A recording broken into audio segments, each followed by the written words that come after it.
Welcome back to Notaflexion Gaming, guys. Today we're looking again at fail stacking and how to properly do this with the most efficient way possible. So fail stacking is going to be your best way of upgrading your gear and getting to endgame quicker. And if you don't want to spend the star seeds on equipment on the marketplace, this is going to be the go-to guide. So first things first, let's talk about the common enhancer. The common enhancer can be found in most major cities and areas. Before I do anything with the common enhancer or the unlicensed, which we'll talk about later, I always give them a good wave to give me a little extra luck. So speaking with the common enhancer, he can upgrade your gear with weapon fortification stones and equipment upgrade stones. He'll also take money and cores from you to upgrade your stuff. As you can see, fortification stones, and at the top you see their additional success rate. You go down to a +5, and you see their cores and money, the equipment upgrade stones required, the percentage, and again, the additional success rate right now is currently 0. So with the common enhancer, he'll be found in almost any major city and or any city with a star seed person going to be located there. So as you can see, I'm in Tristeza, and here is your common enhancer.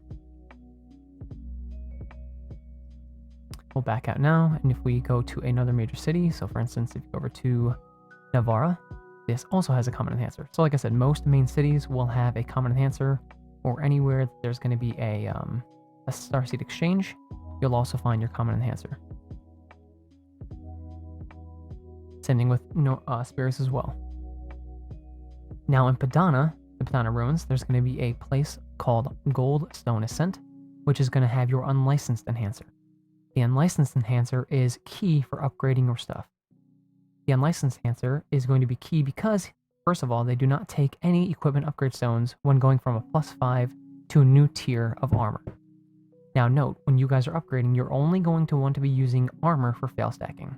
The reason being is it takes less cores, and it's much more cost effective to use armor over secondhand weapons and weapons.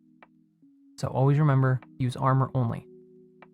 Secondly, when you come to your unlicensed enhancer, always give them a nice little wave, give yourself a little good luck. At least that's what I do. And we're going to jump in here and take a look at what he has. So the unlicensed enhancer. As you can see, the unlicensed enhancer, when you're standing on a +5 piece of equipment, and as you can see now, I currently have a bunch that is stacked up running Sundered Sanctuaries, which is where my weapon dropped out of, and I'll explain why I did that later. So as you can see, the +3s for the purples have a 55% success rate.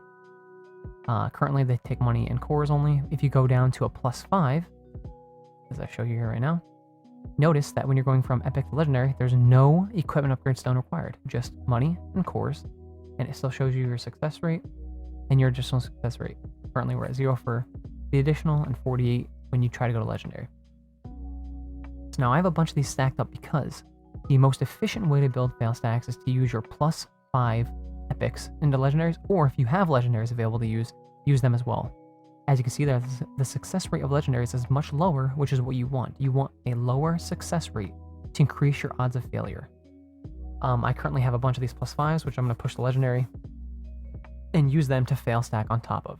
So what I mean fail stacking is, as you saw there, I'm trying to upgrade and fail, and every time you fail, or every time you break a weapon, it'll give you 7.5. So I just did 2 +5s right there, and they both failed. Now I'm already at 15% additional success rate. Now, when you get above 10%, that's when you take your higher grade legendaries and try to push them as well.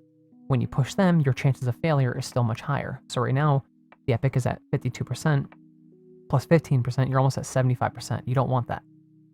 Same thing with the +5 epics. You're already at 48, plus 15, you're at like 63. You don't want that. You want a higher failure rate. So I'm at 15%, I'm going to use my legendary now to try to increase my chances of failure. Actually, it looks like I did an epic +5. So an epic +5, and I just failed, I didn't break it, so I got 5%. Now you might get lucky and keep doing this, and I think I did this one more time on the +5, and I failed again, I think, which ultimately is fantastic. Anything over 15% is a pretty good success rate. So right now I'm at 20% success rate, and then my weapon, or the armor itself, is at 25. And note, when you're doing these, you're going to lose these pieces of armor if they break. So just use stuff you don't care about, So I'm trying to upgrade this legendary, and let's see here. Did it break or fail? It only failed, it didn't break. So now I'm already at 25% success rate.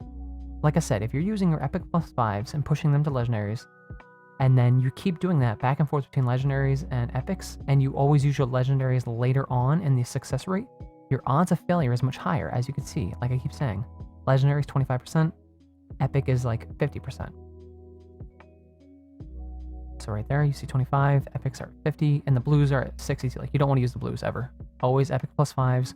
Don't try not to use your epic +3s or +4s because the odds of them passing are a lot higher, so you want to avoid that.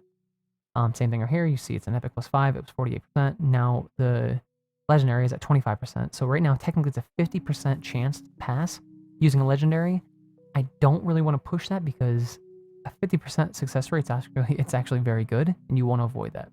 So once you have a good success rate and you feel comfortable with what next upgrade you're going to do, go back to your common enhancer. I prefer to go to the guy Tristeza because everything is so nice and tightly packed. So while we're making our way over to the common enhancer, I'll explain to you why I like to run a dungeon that drops my main weapon. So I prefer to use the Expedition Axe, which is a plus attack power. That drops out of Sunder Sanctuary. You want to run that kind of dungeon that gives you those kind of weapons because instead of using repair tools, you can actually use weapons to repair your weapons. You can use other weapons to repair them. You could also, sell those weapons on the market. It's up to you. You'll make more money probably selling the weapon.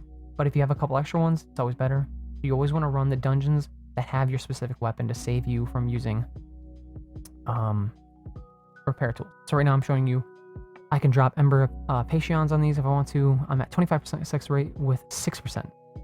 So right here, it failed. Now, although it failed, I need to buy some repair tools. I'm now at 27.5%. So I believe I have to go over here now and buy some repair tools because I actually just sold a couple. I wasn't holding on to them.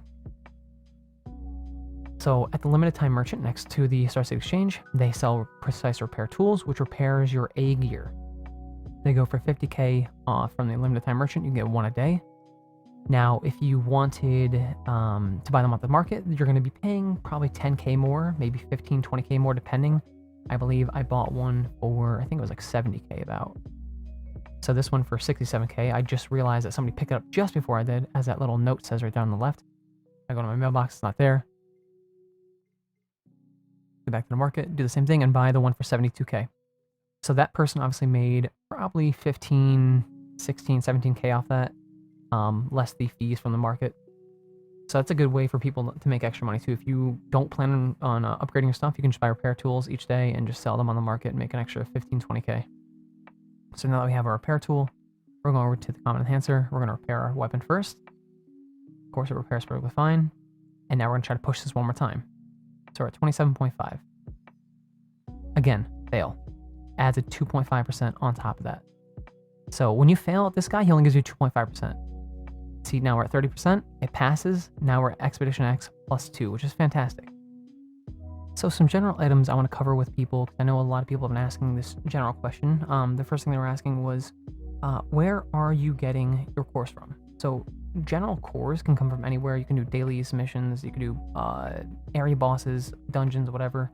You want to be breaking down armor and equipment that you're not going to be using for fail stacking, ultimately. So that's anything that's like a blue grade or C grade or a B grade that's lower in tier. Any purples you have that are +4, +5, or legendaries that you get, you want to hold on to those for fail stacking. Obviously, legendaries being the most efficient, purple +5s being second, and then everything below that being third, fourth, fifth.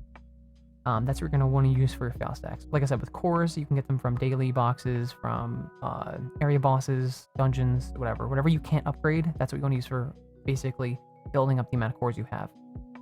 So I hope you guys get an understanding of what I'm trying to get here. You want to use the unlicensed guy to build those fail stacks up. If you guys have any questions, comments, concerns, please leave them in the comments. I will respond as quickly as possible. Hope you guys liked the video. Hit the subscribe button, hit that like button if you guys like what you saw, hit the button for notifications, do all the things, and hit up my Patreon if you guys really like the content. And once again, thank you all. Peace out.